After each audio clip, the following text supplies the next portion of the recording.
Good morning, everyone, and thank you for joining us. My name is Judy Fox, and I serve as the Program Manager for the Los Angeles Regional Consortium, also known as LARC, which represents 19 community colleges across the Los Angeles region. I also have the pleasure of co-leading the LARC AI Task Force with Chair and Assistant Vice President of LARC, Dr. Narne McKeegan. Today's AI Professional Development Session, Tools for Educators, AI in energy construction and utility careers. And it's made possible through our partnership with the Los Angeles County Office of Education, also known as LACO, and the coordination and vision of LARC's AI Task Force. Leading today's session is Eduvator's Technical Director, Dr. Raina Walsinger, and Managing Director, Linda Delzite, and also Marcy Drummond, who will be providing hands-on opportunities so you can explore AI-powered tools and approaches to bridge the gap between classroom learning and industry-ready skills. You'll find today's professional development session and more in the LARC AI Learning Library, and we'll drop the link in the chat for you. So please turn your cameras on if you can and get ready for a fun and interactive session. And with that, I turn it over to Eduvators to get today's professional development started. Thanks, Judy. I'm going to pop our slides up here. Good morning, everybody. Let's get started. So I'm sharing this, Dr. Raina Walsinger. It's great to have you here today. Thanks for having us again, Judy, and everybody at LARC. And we're excited for this session. So take it away, Marcy. Okay, next slide. All right, we'd like to get to know you because this is going to be a very interactive session. So we're going to encourage you to ask questions or make comments along the way. But to get us started, it'd be helpful to know your name, what your role is, your department or subject area, and then really important for us to gauge your experience with AI. So if you type in there, if you've never used AI or a few times or regularly, that would be very helpful.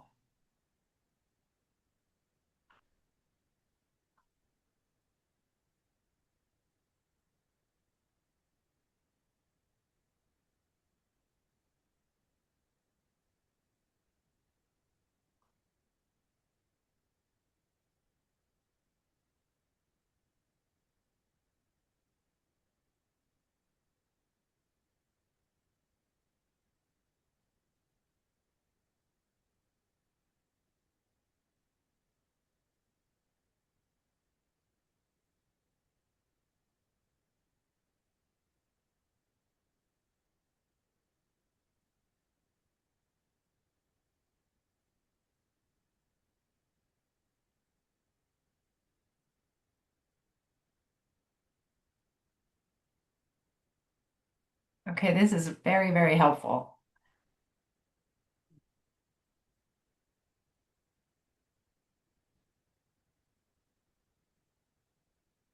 Oh, that's cool. Great. Okay, Rena, next slide.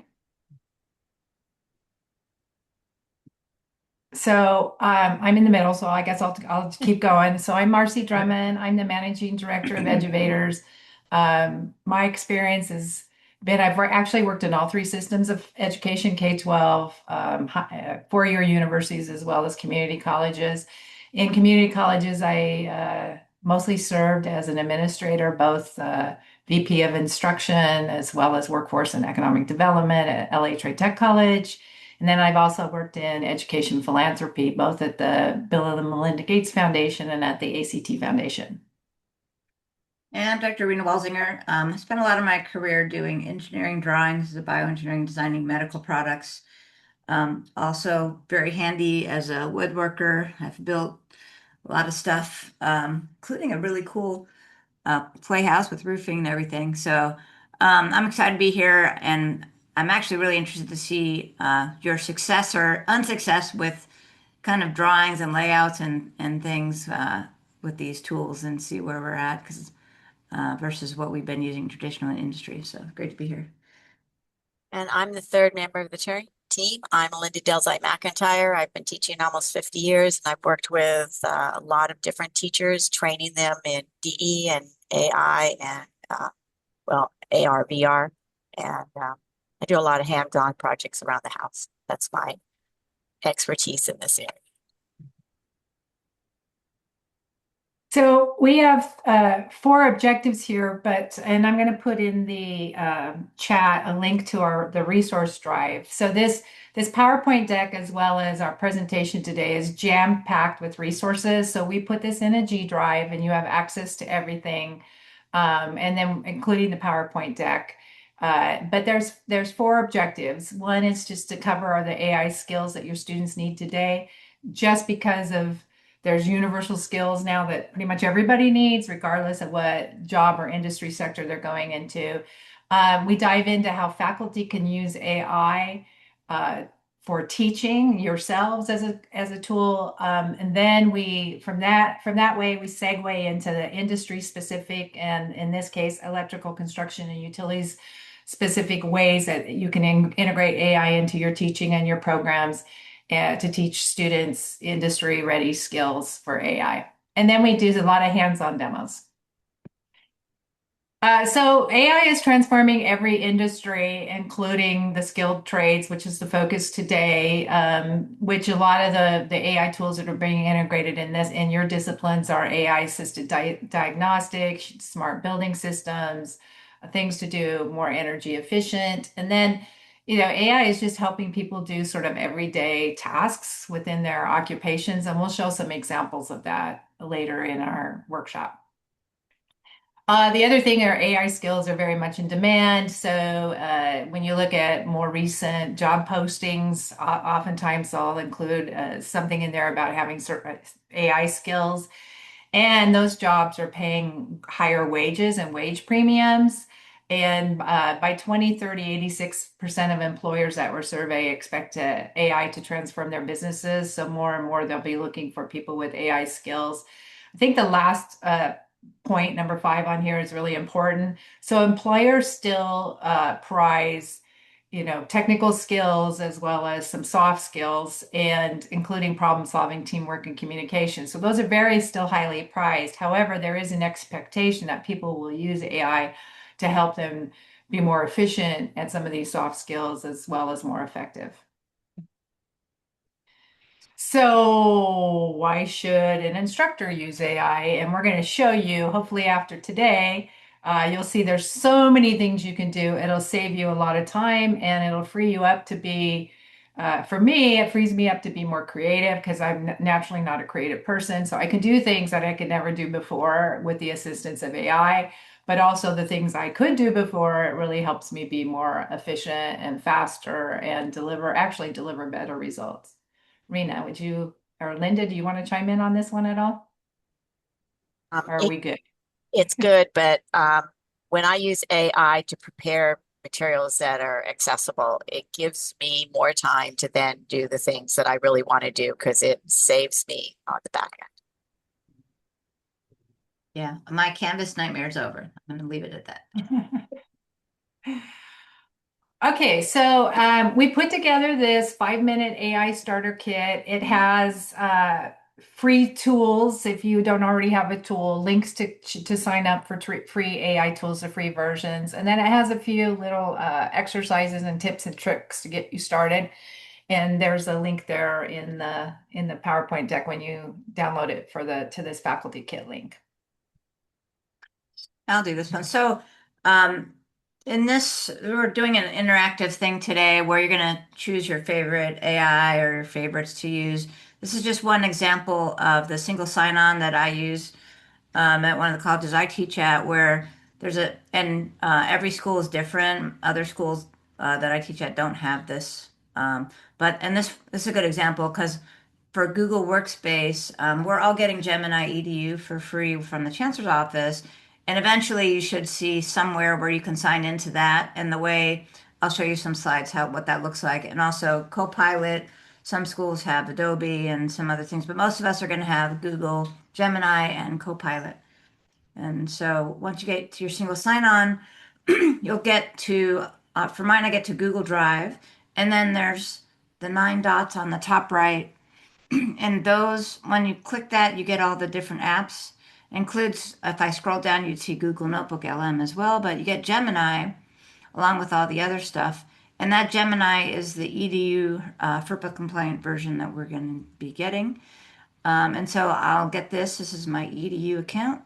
And then we got all the tools except for video from the Pro Gemini Pro. So it's pretty great. And that's connected to your Google Drive and your Notebook LM inside of the college's account. You can share all of that with your students. Anything that you create in there, you can share with your students or other people at your college. This is what the Microsoft Copilot looks like, the school account. It has a green flag on the top, meaning that's the security badge, meaning everything you do is going to stay in this environment. And the same rules kind of apply where you have all the apps, which are on the bottom. Once you click that, you see PowerPoint and Word and everything. You get your library, keeps all of your things that you create. It has a teach mode for helping to create curriculum. It's really, really great for that. You can connect it to different things. You can make agents, but it doesn't train either. Both of these, they don't train on your data, and your data is safe within those environments. So this is the next thing for you guys to try some stuff that we're going to show you next is you can start with picking ones that you already use or something you already have. And these are the links to get to all of them. It doesn't matter which one you use. We're going to be showing you stuff in most of these in the next hour. I'll say that we are going to focus on the top 3 tools. We have one thing we'll show you in Claude, but the first 2, because most people either have an institution assigned account with Google or Copilot, but you can use any one of these interchangeably. But the other thing, as Rena said, Gemini and Copilot, if you use your institution assigned account, the information is secure. All right. So one of the first things is how to do prompting. And I'm sure you've heard this before, but we always include it in our presentation so you have it in your package. So it's all about who you are, uh, who you're delivering to, and what you're doing. And then I'll add to that sometimes in workshops, and I've heard like, well, it didn't give me information that I just asked about the Olympics. So the other thing, sometimes you put when, like I need stuff from today or current, because it tells the language learning model to then go on the internet today, and it gets other information, which it couldn't do last year, could do now, but you have to tell it. So these are things, that's a universal prompt formula. The flag there is really important to never share institutional things that you're not supposed to share outside of your account, like student names and IDs, of course, people's email addresses or academic records. Those are for violations. So yeah, so it's not for that. It's for you shouldn't be putting any student information in any of these as a regular rule. So we're going to start with an activity to cut and paste the universal prompt in your AI assistant and insert your own information there. And we have a beginning, intermediate, and advanced version for you to try. And then we'll be sharing that out in our chat.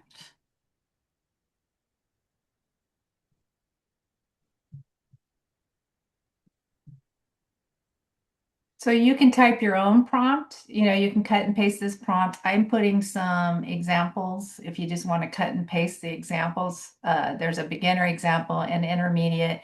And if you use the advanced example, you'll cut and paste that prompt into your tool. And then after it's done, you'll run the second prompt there, which says follow-up prompt. So you can use these, or you can experiment on your own by just typing in that universal prompt you see there in pink.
So when you're ready, after you've run your prompt using your AI tool, we really appreciate if people would share out in the chat what they thought about what they got. Was it useful? Um, if you use follow-up prompts, did you get better results? So please share what you came up with in this activity or any other insights that you might have.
All right, anybody have any input besides yes, thanks for putting that in there, Linda. That's a good one, actually.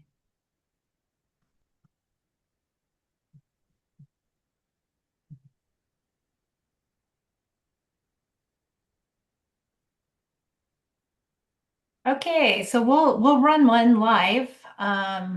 So if you could put something, a concept that perhaps your students struggle with the most in your courses, and we'll run a prompt. Are you going to run the prompt, Rena? Do you have Sure, a tool yeah. open?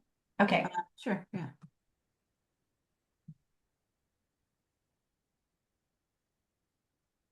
I use my Gemini because I'm liking that a lot lately. All right.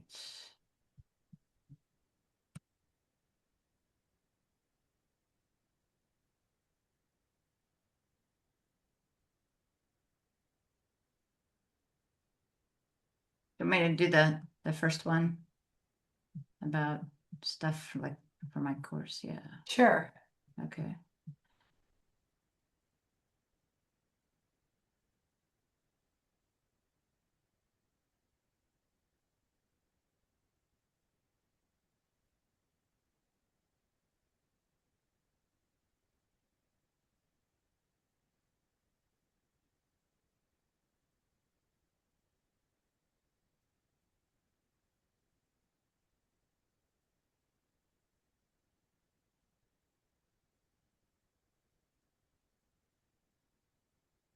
So when we have Gemini, and we can choose to have fast thinking or pro, and so pro is going to take a little bit longer.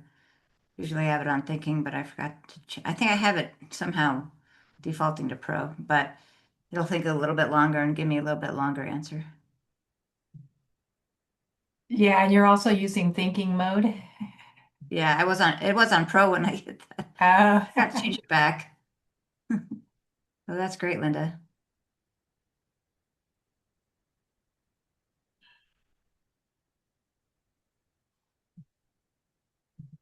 Yeah, it's like once you hit go and then it just stays in there.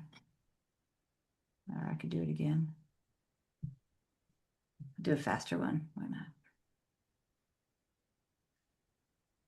Oh, there it goes. Okay. So it knows because I use Gemini a lot. It knows who I am. It knows I talk about AI literacy and technology. And then it said, so I asked it what AI tools how do my students know what tools to start with? Of course, they're going to know from my syllabus, but here's some ideas. And they always ask, like, what do I use for what? And identify the task. This is a really accurate match to modality, maintain the human element. My students are doing everything from vibe coding to writing music to all kinds of things. And then what to watch out for: data protection, being inclusive, ethical output. So that's a really good response. If I wanted to include that for them, I could literally just click the copy. I can revise it again, or I can prompt it again and then put it in my Canvas.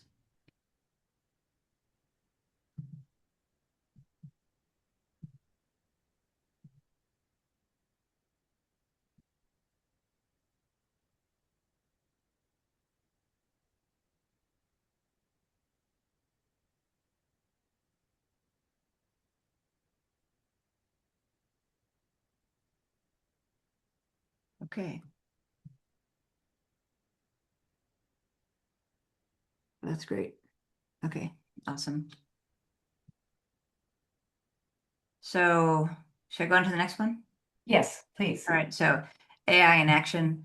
The thing that we feel like it's our responsibility as professors is to help students use this in the right way and not just like rely on it to think for them. That's like the worst thing for them and for everybody. But to use it to, my students call it kind of their tutor buddy or their kind of aid. Like they can just ask questions to help them to think through something more complex.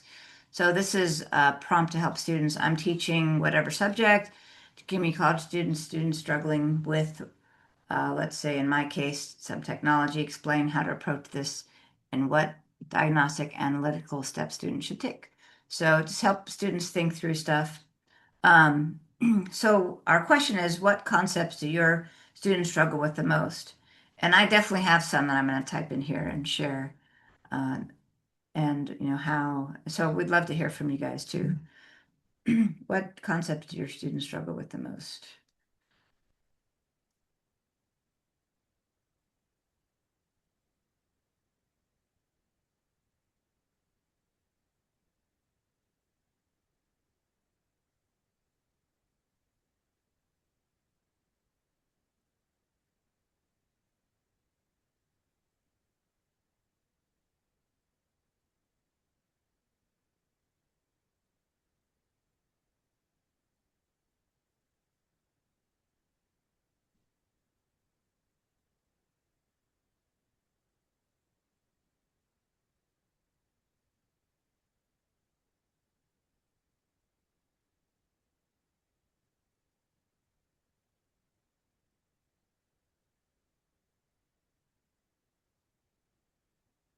I think when we get into the demo section, we've got some of those concepts where we took, like I just typed in the window, wastewater treatment calculations is a concept students often struggle with in this utility or in this pathway.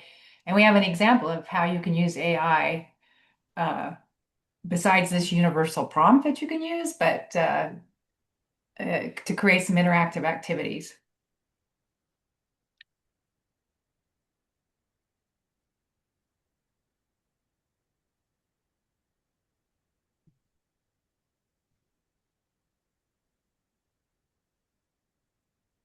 And I was thinking, I just had like a flashback. I used to always have my big CNC book on my desk, but I probably would have created put that book into a Google Notebook LM and just referred to it that way if I had this tool.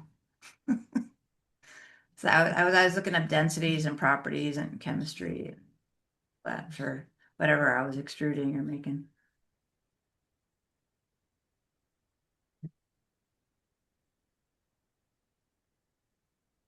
All right, that's good. Thank you.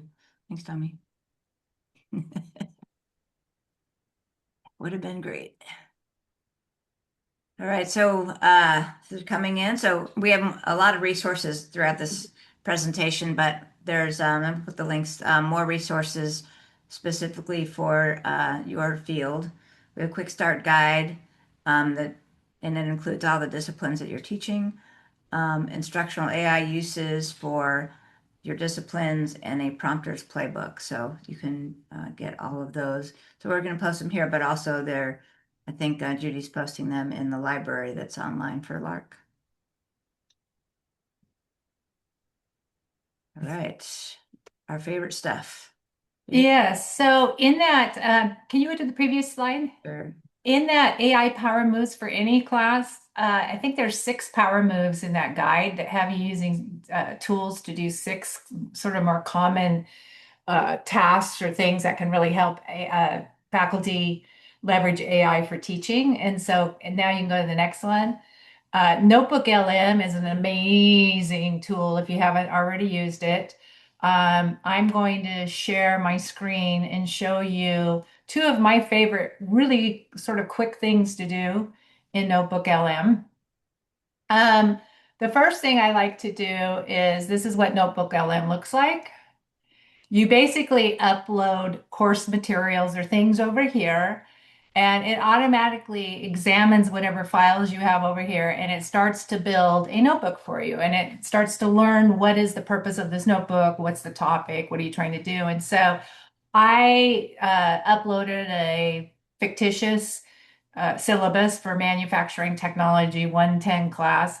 And one of my favorite things to do, because we spend so much time trying to curate resources we use for teaching, I put a prompt in here that says, based on this up here, it says, based on this syllabus, find some supplemental instruction resources I can use in my class.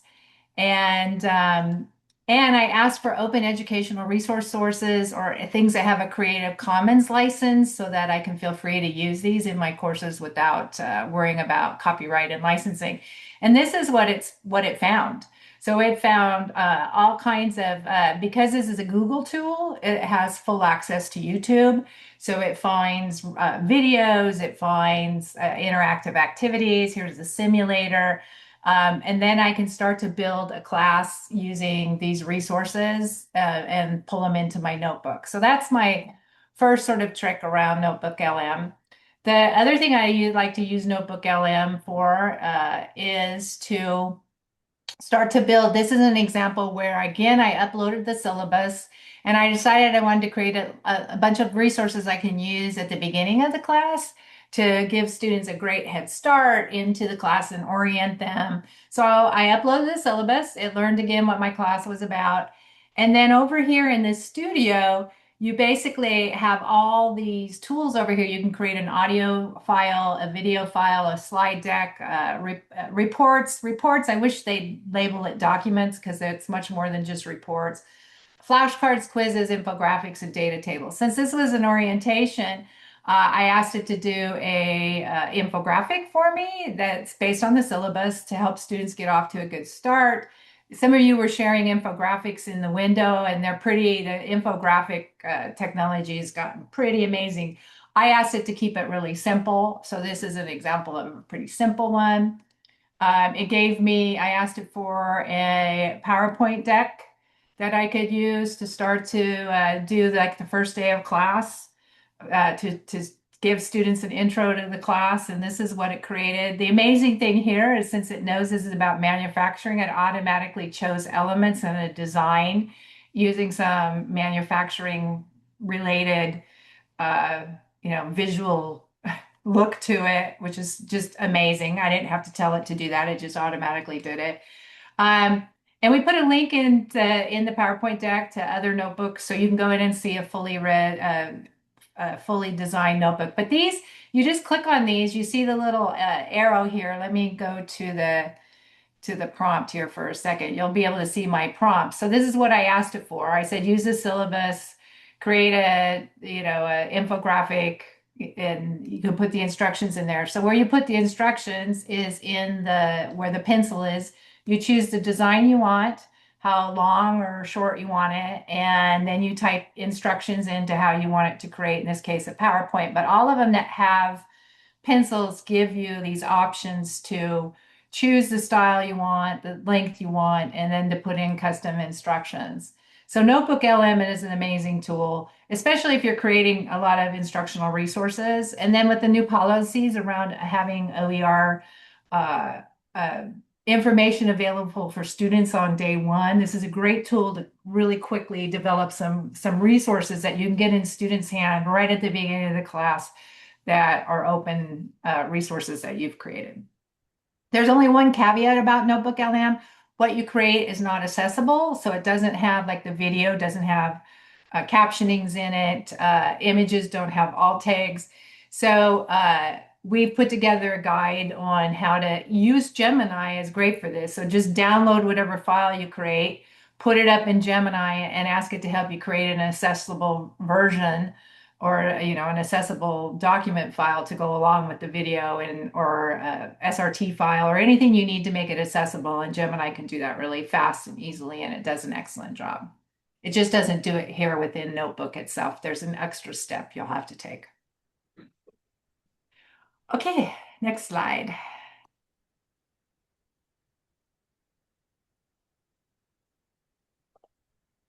So power move number 5. Linda, do you want to do this? Do you mind, or you want me to? Oh, I'll be happy to do it. Okay. So I've been working with some teachers in other disciplines that, I mean, I don't know electronics, but if I'm helping teachers make things accessible, each schematic has to have information. So Gemini has been my best buddy. And so I upload everything and then I ask it to give me an alt tag under 120 characters, because if you work in Canvas, that's what it wants, or it flags it. And then I ask it for a short description. I ask it to use Universal Design for Learning principles. And you can go to the next slide. And so here's an example, There you go. okay, of a schematic schematic. And I don't know how to describe this. This is my area of expertise, but I can get the description, I get the alt tag, and I'm going to help this teacher meet those April deadlines to have all the materials accessible. You guys are aware of those deadlines, of course. So, and I don't have to think. It saves hours and hours and hours of time. Next one. So here's another one. Again, this really focuses on universal design for learning. And if somebody in my class is blind or they don't see very well, it gives it to them. The second thing it does, particularly with PowerPoints when you make an accessible document, is if the teacher forgets to say something, all that UDL and all those descriptions, pull it out for the student who will look at it. And it makes it more comprehensive. And I don't know about your students, and I don't know about you, but you just kind of flash out and you're not there and you miss hearing something that's really important. But when it's in those accessible documents, it's there. So it's great. I will shut up, Marcy. I could go on forever. Yes, so this is a question we have for you. To what extent are you encouraging students to use AI in course activities? So you can type 1, 2, 3, or 4 in the chat. That would be good information.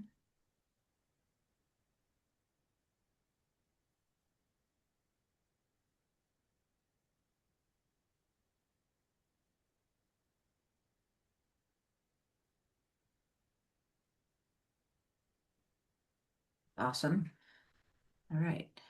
What AI ready means. So there's some really good definitions here and from UNESCO and Microsoft and stuff, but key competencies, AI literacy, AI assistant fluency. So you should be able to go in there and do these prompts and get help.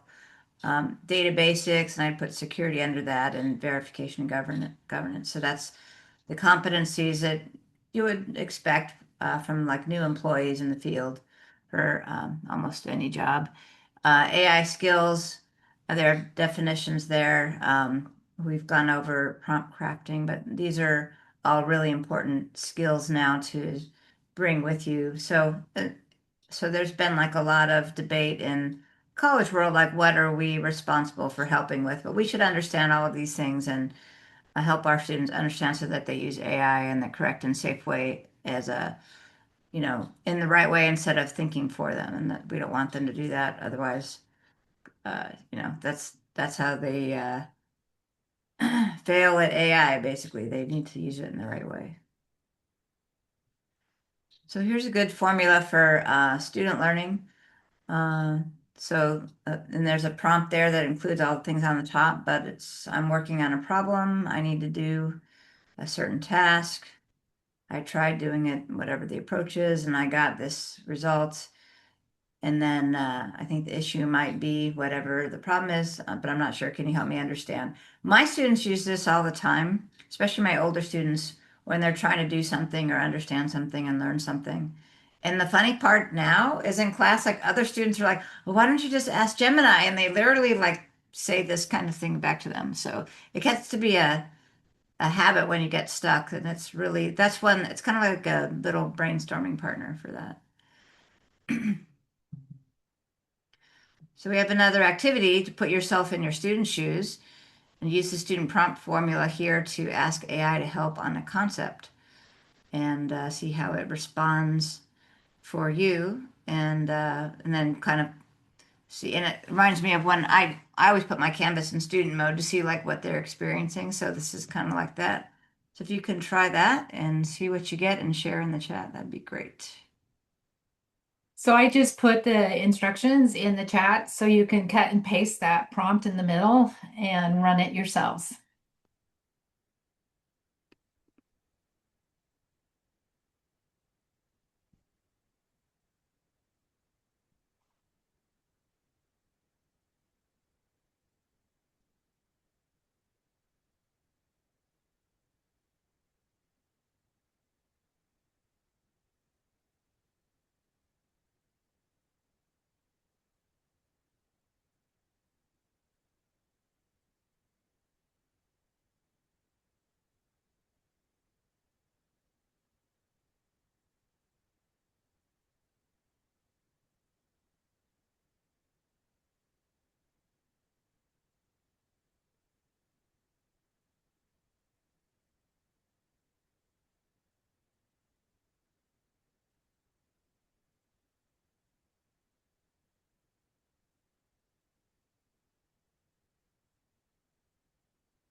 I'm going to share mine for a second because it's kind of long, but this is like a common one. So people using the wrong tools to do something. So in my case, combining images and doing animation. So it said you're doing it, tells it it's a good thing that you try that, but that you're using this thing wrong. So then it goes to recommendations on the right things to do in the right order, and then to make sure that they use prompt precision and accessibility for those results. So that that's a pretty common error for my classes.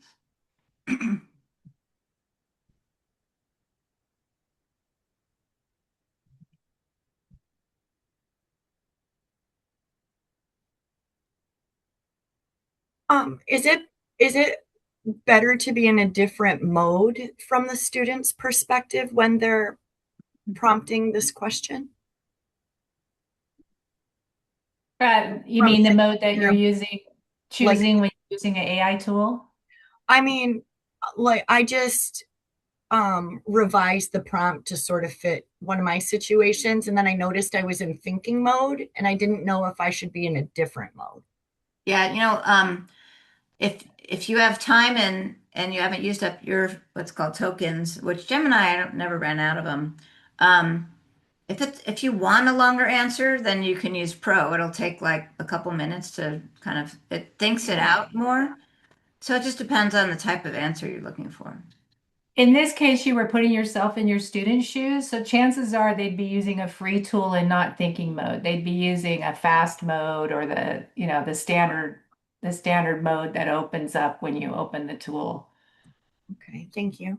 Except if and Gemini EDU, which the students are getting as well, that it could finally change. So when that rolls out, they could, if we teach them, use the thinking or the pro mode for those. Also, if they're doing like an infographic or something with images and words at the same time, those higher modes are way more accurate for that type of stuff. And the whole point of this sort of universal prompt is so that it doesn't just give them the answer, it helps them think through or, to learn rather than just get a straight answer. Also, I forgot to show it, but I could have done this, do a new chat. Could have went into guided learning. So I want to about solar. So if I just said, tell me about solar arrays, it would just dump a bunch of stuff in, but now it's going to start giving me more information because I put it in guided learning mode and it gives it to me in a different way. And then it asks me questions and then I can keep going. So totally different way of answering. All the tools have some kind of learning mode that you can use. I really like it. All right. All right. Thanks for your responses. That's great. So in the drive that we shared with you, there's a document in there called Student AI Use Scenarios and Guidelines. So it's meant to be a tool for you to help students when they're using AI, but also there's a lot of resources in this guide that you can directly give to students. It gives good examples of AI use and bad examples. There's lots of tips and tricks. Can you quickly click on that link just so they can see what it looks like? Sure. And then there's additional links in there. So I'm not going to go there. I have to unshare. Oh, sorry. I could pull it up It's too. okay. It flips screens. But there's a lot of tips and tricks for students in there. So it gives examples of good use and bad use and teaching tips. And it has examples that are unique to your pathway. So it's been completely contextualized to energy constructions and utilities. So this is a great little resource for you to use to help students use AI in your classes. Yeah, Later on, there's even like a syllabi statement and policy and all kinds of things in there.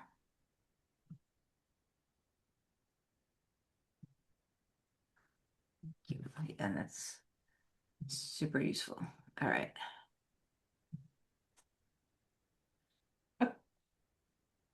And then just like there's some universal skills for students that we talked about, which are really about, knowing how to craft prompts and analyzing the results you get. There's sort of universal use cases in CTE for students. So no matter what subject, AI is great for serving as a tutor. We'll show you an example of a prompt used to help build AI tutors for your students for writing and communication, also as an exam study partner.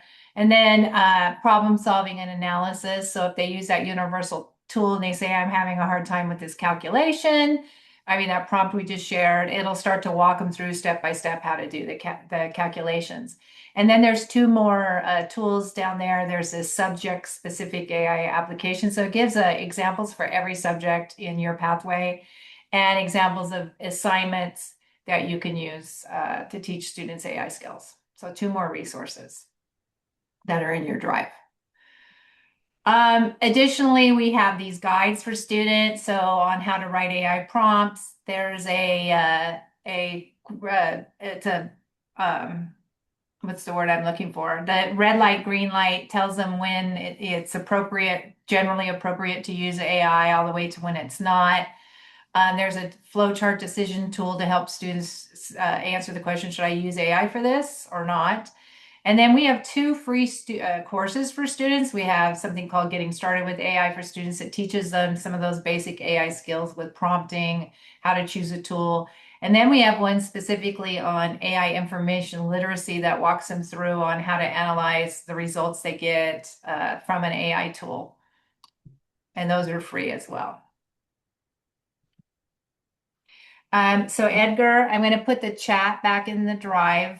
The link to the drive, and we'll do it again at the end of the workshop where you can access these tools. Well, the next question is an important one. What AI skills, tools, or systems are employers asking your students to have? So you may know from your advisory board meetings or if you have internships or apprenticeships, but if you have any input, put it in the chat.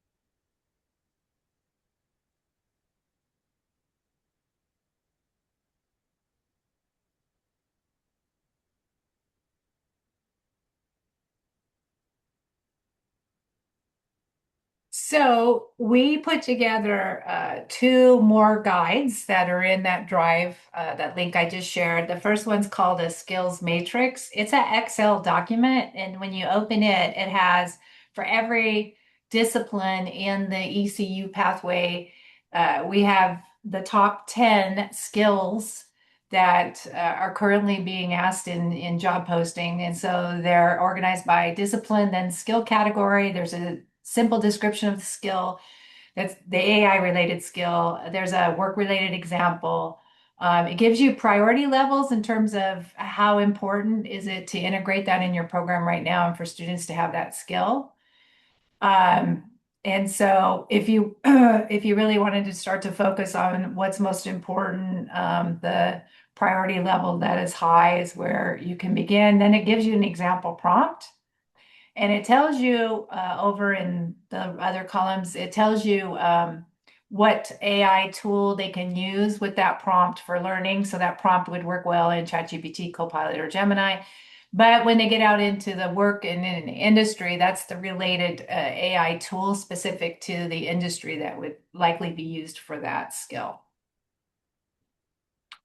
And there's a lot of them. Yeah. The other resource takes, it's called, I think it's called Resource Guide or something like that. It summarizes all that. So it gives you the top 4 AI skills for each of the disciplines. And then it also has cross-cutting ones that cut across all the programs that generally apply to all ECU programs. And that's in that second resource. I was trying to bring that up fast, but I found quick reference. Hold on. Okay.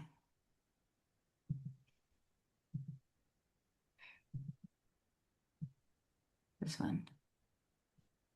Yeah, so there's a 4 skills in those tables for the top 4 skills. And then if you go down, it gets into these are the cross-cutting ones that apply to all the disciplines and examples of how AI is used for those. And I think maybe there is a research related one in there. I know there's some research examples in our guides for using AI to do research. And then this takes you through the sort of the life cycle of doing a project from start to finish and how AI helps throughout the phases. So you're looking at code phase 5 where there's inspections, say phase 6 when you go into operations. And then it gives you what sort of the common tools that are used in each of those workflow stages. So what you would use in planning and design. I think the planning design phase has a lot around research. Yeah, code research, scope writing, materials lists, and we have an example of a research prompt later on in the workshop. Right. Would you mind posting the link to the top 10 AI skills again in the chat? Okay, let me pull that up.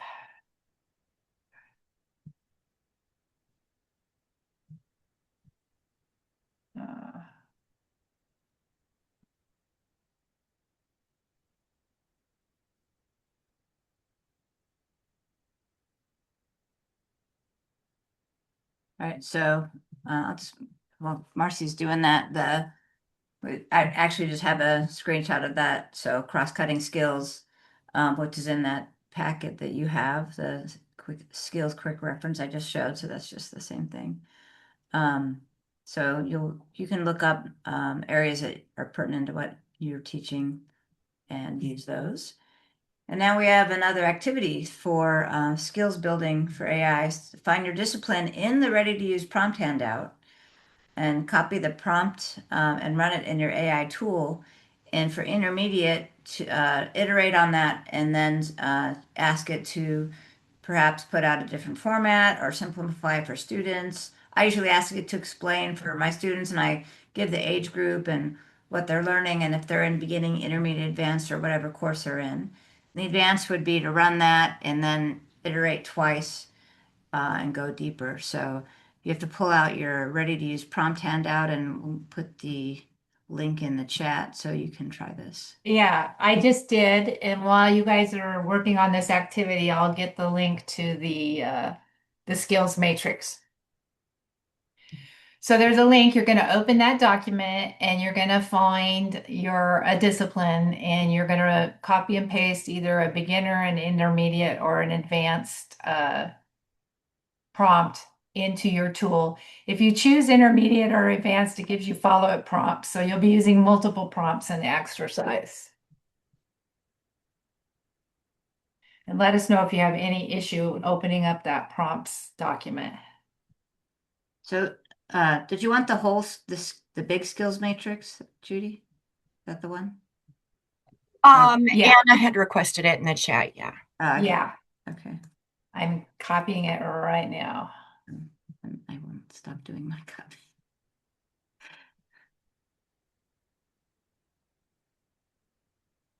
And it is in it's in that drive that we shared also. Yeah. All the files are in there.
Can I share one while we're waiting? I think, yeah. So I did one in ChatGPT just to do something different. I have the paid version. I've just always had it and kind of got addicted to it. So now I've got that and Gemini, but and Copilot. But so I put this prompt in there about building codes. So it gave me a lot of information. And one of the reasons I like ChatGPT for using it with Canvas is the way it formats, and it's gotten so good. And it knows that, it knows me, and I've programmed the back end of it in my settings to tell it that I'm teaching. So it gives me things that in the way I can, easy to read, shorter. It's not like paragraph format. And so you can see the output that it gave there. So a lot of stuff. And then there's a scoring rubric.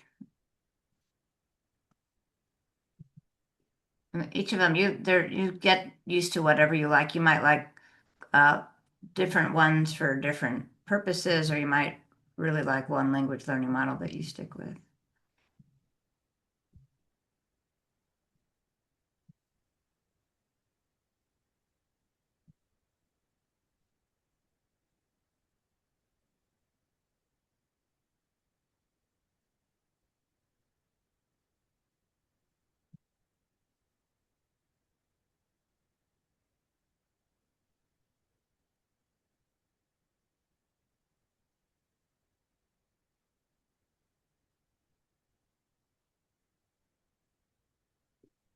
So I used the energy code one, and I'm going to put it, my results, the title 24.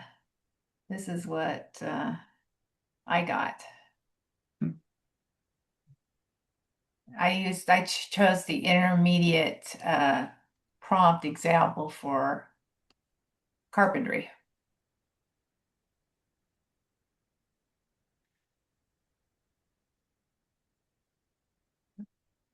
I exceeded my word limit in Zoom. I can't put it all in there.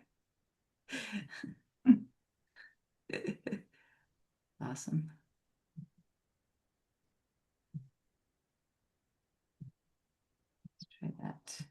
Oh, there we go.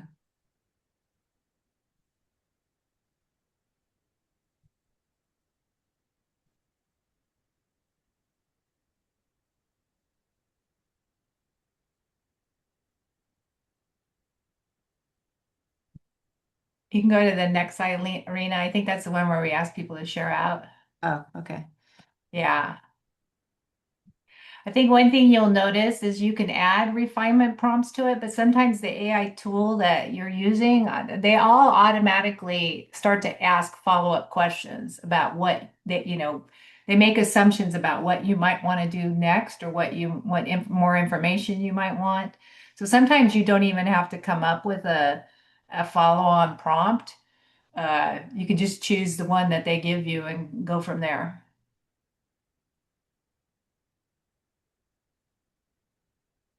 Yeah, Perplexity is like the champion of follow-ups. It's like follow-up videos and diagrams and everything, and all the citations.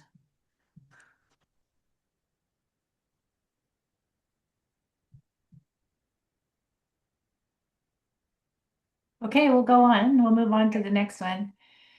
So here are some typical examples of how you might want to use these AI tools. Now, there's some really great image generation tools that Rena uses all the time but oftentimes when I'm teaching, I just want an illustration that I'm using in my lecture or something, and I can't find one. And now I don't spend hours finding illustrations anymore. I just create a prompt, and this one was done in Gemini, and you can see the prompt that was used there to create that illustration. Um, Now, everything we're showing you, the caveat is we're showing you the first output that it generated. So sometimes you have to iterate with it to get it correct. It may, like maybe the utility meter comes after the utility grid. In it doesn't. But in this example, if it did, you'd have to iterate with the tool and say, this is great, but can you move the utility meter icon to the end? Yeah. So the big thing that's changed, I mean, that's one thing is understands multiple content, so you can tell it all the things, but also in especially Gemini, whatever you use, if you use the higher version, Thinking or Pro, if the words are misspelled, you're using kind of the fast version probably. Just try the higher version and they're working out pretty good. I just let me stop sharing a second. This is pretty fun because I know we have architecture in here. Let's see. Yeah, there it is. See if I can make this bigger. So I just asked Gemini to make a blueprint of a recording studio where actually I'm sitting in one, and it did a pretty good job. And I asked it to do that. I told him I'm in a 10 by 20 studio and include all of the mixing desk and the microphones and all that. So the only difference here is I'm facing 90 degrees to the right, but that's pretty good. They could not do this until recently. This is amazing stuff.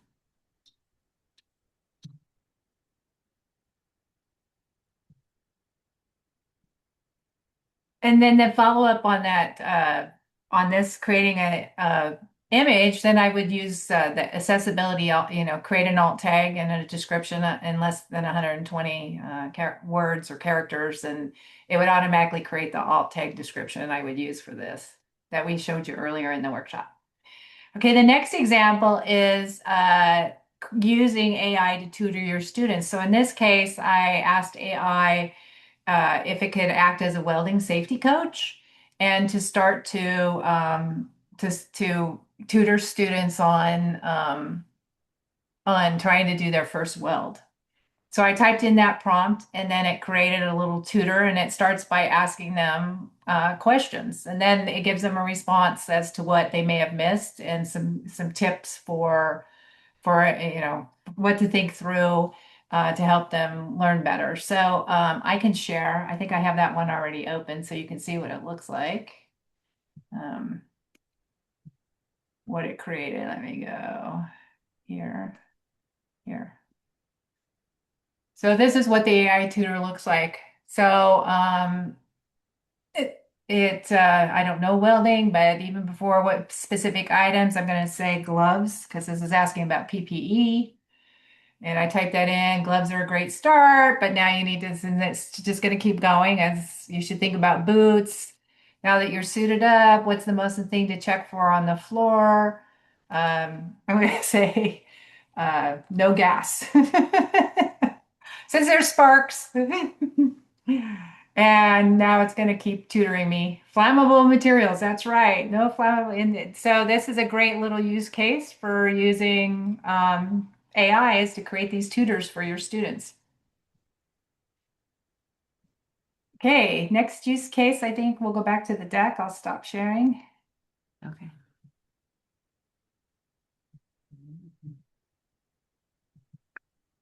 I think the next one we get into maybe a scenario. And we provided a link to all these activities and things we've created so you can go look at them yourselves. So the next one is I asked it to create a web page, which is an interactive activity to this is the example of a students that have a hard time with certain concepts. And this is wastewater treatment calculations. So I'm going to show you what this activity actually looks like. That's the prompt I used. And again, if you're doing these yourselves, you're probably going to have to iterate a couple times with your AI tool to get the activity to run exactly like you want it. But this is what it looks like. I put that prompt in, and this is what it created over here in the Canvas window. It gives you both the actual code, and then it will show you how the activity actually runs. And then when you share it with the students, this is what they're going to get. Oops, this is what they will see. And they just basically go down, they select the temperature, pH levels, they start to put in some values, and then they calculate the CT calculation and it runs it. And then it asks them gives them some additional tips for how to run these calculations. So this is a great example of creating something that's really interactive instead of, text-based sort of information back and forth with students on concepts that they have troubles with.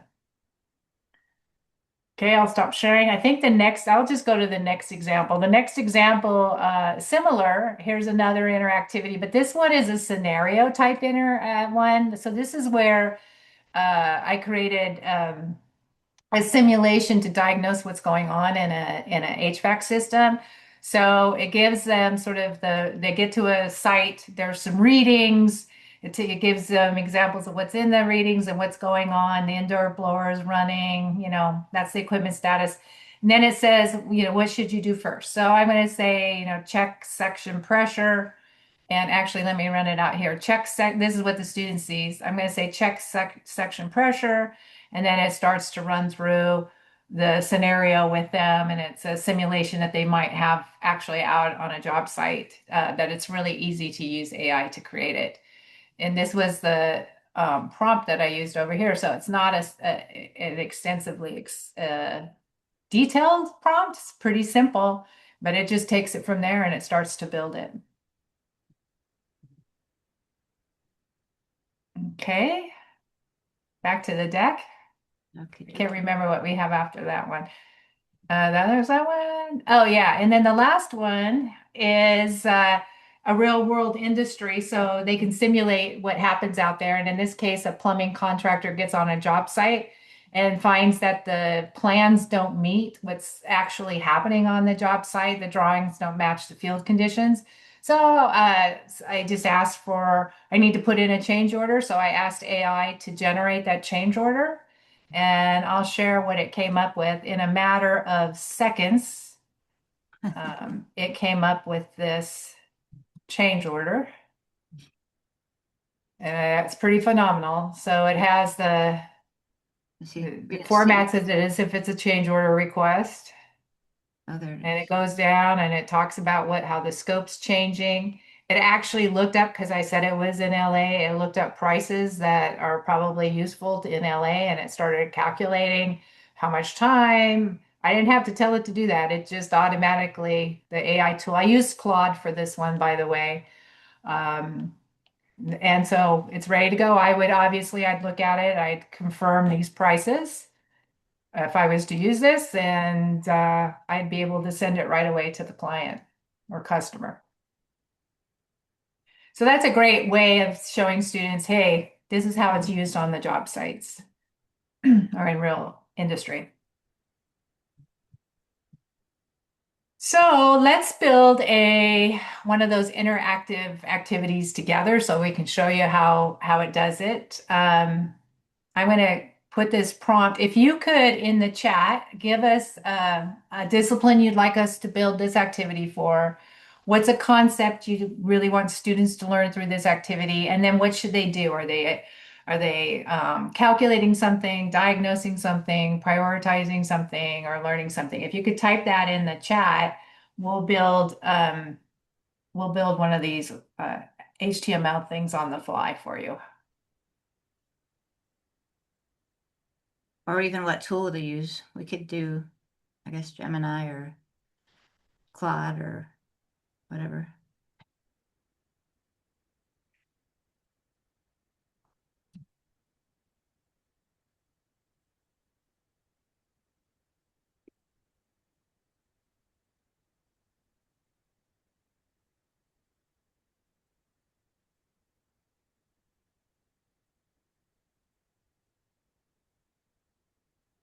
So you want me to do one in Claude, Rena, and you do one in Gemini, but we should show them. Sure. Yeah. The which one do you want to do? I'll do Gemini. Okay. And then I'll show them one in Claude. Okay.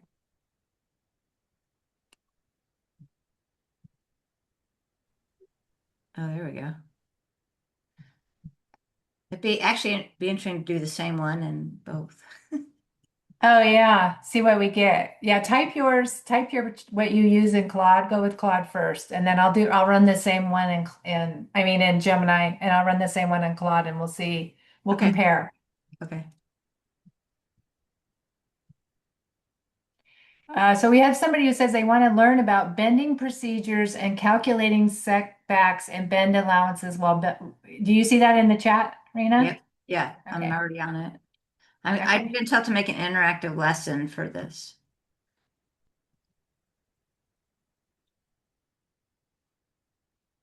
Okay, I'll do the solar residential solar array sizing.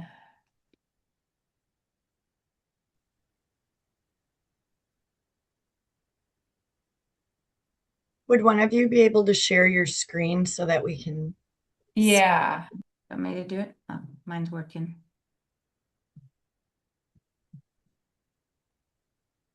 So I put it into Canvas mode, which tells it I want to program. And then now it's bringing up a screen where it's putting in the React code so that I didn't tell it to do HTML. I could have. I didn't. I just let it decide on its own what it wants to do. But a lot of times I say just do the HTML code. What's cool about Gemini is you can share whatever it is, so you don't have to do HTML. So it's going to go through and do all this. I may or may not. I have to iterate a bit, but then it'll give me a preview of what that is. Art and science of sheet metal bending. So I got core concepts, got the setback equation, bend allowance equation.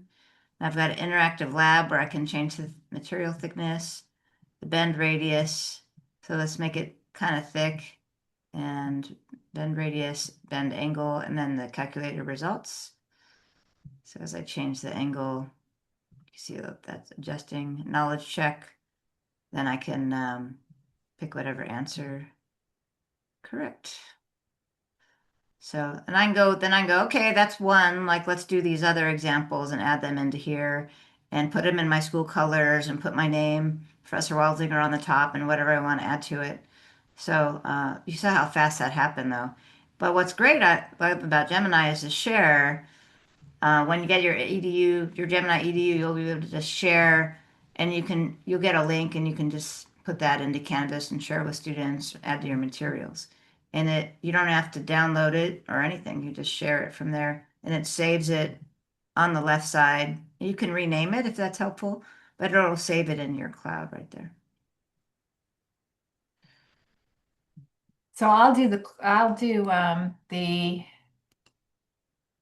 Claude example. So in this example, I used the residential solar array sizing. And I just said create a HTML based interactive activity for students to learn. Kept it real simple, this prompt. So you can see how it takes a very simple prompt and it can create an amazing interactive activity.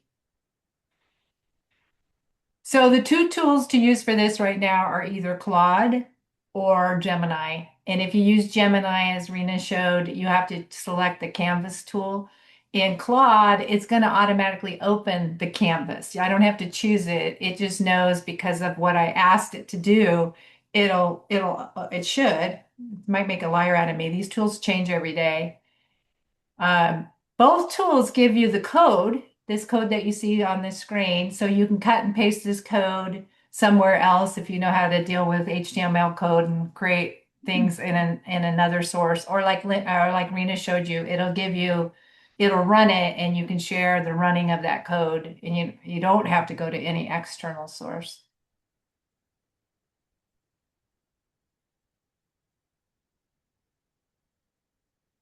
One other tip when I create these activities, sometimes I will put in there, be sure to make this, especially if I'm creating an HTML activity, I'll tell it to meet accessibility requirements so that it chooses colors and other things that make it more that so that a screen reader can read it, or at least pick up that that's what the activity is. So sometimes I'll put that in the prompt as well, and I forgot to do that this time. In Rena's example, the Gemini gave you a pretty good activity that you could see pretty easily. And I would follow up and ask for a text-based version of this activity so that I have that as a equally effective alternative lesson to provide to students if they can't engage with the interactive activity itself. So And Edgar has, both oh, sorry. Yeah, and I usually do that. That's my workflow. I put in this prompt, I ask it to be accessible, and then once it's created, I ask for it to create a text-based version of this activity that I can give to students that can't access it for any reason. I'm sorry, Okay. Rena, you were going to say something? Edgar has a message. How much did you enrich the prompt to get it to run like that? Because you're on Opus 4.6 extended. Do you want to explain that? Yeah, and it's building something pretty extensive. I Awesome. probably should have made it a little closed-ended, but I just said, hey, create an HTML activity for students to learn how to do residential solar array sizing. So really open-ended. It'll be interesting to see what it comes up with because it's going to town here. But also she has a Oh, high-end the sheet model metal. down there. She has Yeah. Opus 4.6 extended, so it's going to think a lot longer. Yeah. So what can Oh, you the share the sheet metal prompt one? again you used for Oh, the sheet metal? Yeah. sheet metal. Yeah, that was so short. Let's see. In fact, I'll find it and put it in there. And we may have to move on and come back to this one Yeah. while it's working. So I skipped the L there, but I copied what was in the chat there, and then I just said make an interactive lesson for this that's accessible and fun.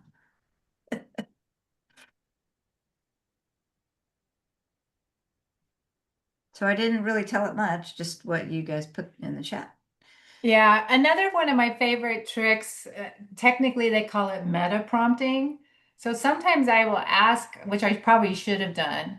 Oh, here it Oh, comes. here we go. You can ask the AI tool to create a prompt for you and say, I'm trying to create an interactive activity. Can you give me a good prompt I should give you to help me build this activity? But this is what it came up with that very simple request.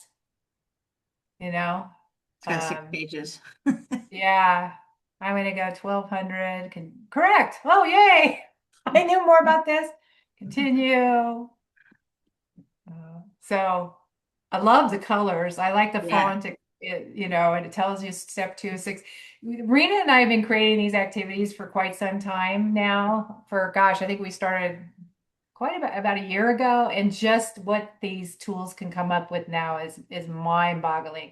We used to have to do a lot of iteration back and forth with them to even get the answers correct, but now they're pretty spot on. I don't have to do much changes. Usually my changes are like that I request are more formatting than the actual content itself. So I like how I put the sun in there, like it text and contextualizes your app, so it's all makes sense. fine. Yeah, it's pretty cool. And then the same thing, you share by here, you do publish artifact, and then you say make it publish it, and then you just copy the link and you give it to your students, or you can get the embed code and embed it directly into your LMS system. Yeah, the only one that I think still doesn't do that is ChatGPT, if I'm not mistaken. I think the rest of them will share a link. Okay. Did I stop sharing? I think I did. You did. I was just so excited that I forgot. That was pretty cool. I just put a couple things just to show you the latest in Nano Banana 2. I have that in my Gemini EDU Pro account. So I asked it to make a blueprint of, I can't remember, 3 bedroom. I think it's yeah, I was thinking about houses yesterday. And because it used to not do this. And I did a presentation, I think it was last summer, and it was nowhere near this good. And then I said, just give me the blueprint, not on the table. It did that. So, you could designate all of the stuff you needed. But this is what I used to do at work, all day on a CAD machine. So I kind of know what I'm looking at there. It's another one I did. We might have time to look at it. I did a grid outage triage simulator in Gemini so that you can like deploy resources and send them out, and then it judges you or gives you like a little grading on like how you did and or what, a better way to allocate resources for that simulation. And you can pick different simulations. That's really pretty fun. Do I have a second to show that or? No? Yeah, Okay. and we can quickly just go through the last section. Okay, awesome. Okay. My everything's in the way. Let's see. Okay, here we go. Power grid. And I did a simple prompt. I did a lot of iterating though. In fact, this wasn't so I somehow in the middle it started doing other stuff when I asked it to. So I had let's concentrate on the AI grid outage triage simulator. So it did some thinking, and then I asked it some more stuff. Do you recommend? I always ask it if it recommends any other features because it usually does have some that I didn't think of. And then it implemented those. And then I wanted some more scenarios. So I got these different scenarios, and it's just, it makes it fun to learn. So on this one, it's whatever, let's see what the scenario was. There's a winter storm and there's multiple power failures. So you have to deploy resources over there, and then you have to deploy the crews, and it gives you some evaluation. So it's a fun thing. There's so many. I would keep going with this and have like 10 scenarios and a bunch of different, like maybe 10 different opportunities to deploy resources, and then like a budget if I kept going. And that's how I would iterate to make it better. And then I would just share this into Canvas as like an exercise or something like that. Any questions about that? It's super fun. It's definitely changed the way I think about designing my courses for sure. I also think what Rena just demonstrated is you just have a conversation with your AI tool to build these things. You don't have to know any special language. You saw that she was very conversational with it. Like, give me a couple more scenarios, or can you change this color? Or it's not really scientific to build these exercises. Yeah, I tend to talk like I think when I'm doing it.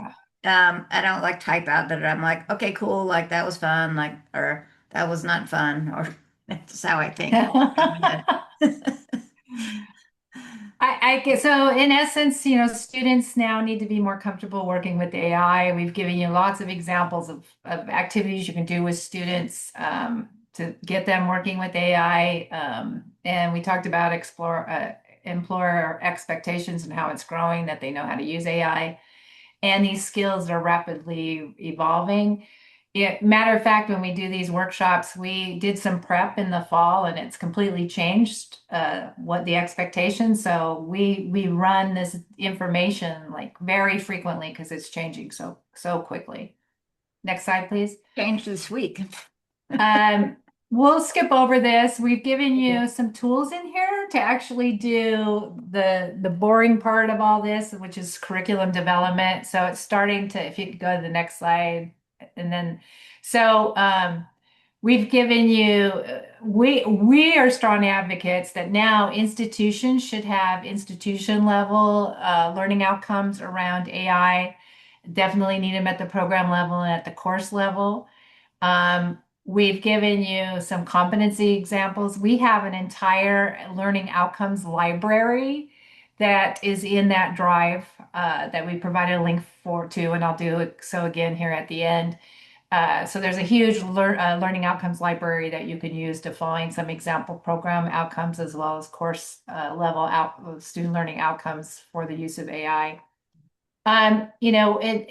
I think some colleges ran out to start to develop entire AI programs, certificate and degree programs. We're not so sure that that's entirely necessary. I mean, in some disciplines it may be, but it may be what you're already doing. Some of you at the beginning of the session said you were a 3, so that means you're probably infusing some AI into some of your courses. Or you could start to develop some dedicated modules within a course that takes over 2 to 3 weeks. Or you can do select new courses where needed. And so on the next slide, we've also put in that drive an AI curriculum planning workbook for you. It helps you develop your own learning outcomes and what you need to start to either infuse it or to start to add electives into your programs. We also have some frequently asked questions about integrating AI and some of the concerns that you or your colleagues may have. Those are answered in that document. Um, and we have some ready to use examples for AI integrated assignments. And then we also have some sample syllabi policies that you could use also for your courses to help you integrate AI. And I think we just said that a few minutes ago, so we can skip this one. We have an upcoming workshop on the 24th. Today, we didn't do a lot around video and audio and images. We did do a little bit with images, but this one's really focused on some of those more, including more interactive media for students and for teaching on that workshop on the 24th. Next slide, please. And then I'll put these links in here. So we have 2 free classes available for you. The first one is free to the public, so you don't need any special code. That's that ChatGPT 5 course.